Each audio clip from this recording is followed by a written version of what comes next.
Experiencing issues activating or transferring your eSIM on your iPhone 17 or 17 Pro Max? You're not alone.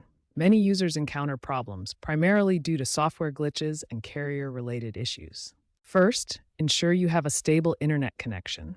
Activation typically involves scanning a QR code from your carrier or using the Add Cellular Plan option in Settings, Cellular. If activation fails, the problem often lies with the carrier's backend.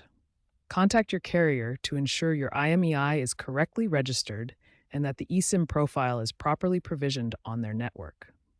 For transfer issues from an older iPhone, back up your old device via iCloud. Restore it on your iPhone 17 and follow the eSIM transfer prompts. Data loss or incompatible profiles can occur.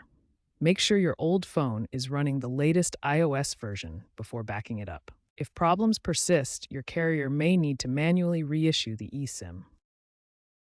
A common issue with the iPhone 17 is the no service error, often caused by network mismatches or software conflicts.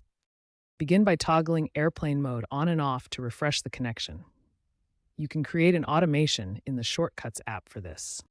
Next, ensure your iPhone is running the latest iOS version, as updates frequently contain eSIM-related fixes. Resetting your network settings can resolve authentication glitches. Go to Settings, General, Transfer or Reset iPhone, Reset Network Settings. Confirm that your carrier fully supports the iPhone 17's eSIM setup, including 5G compatibility. The future of eSIM on iPhone 17 series includes increased dual eSIM support and AI-driven diagnostics within iOS. Future iPhones may include quantum-resistant encryption for eSIMs for enhanced security.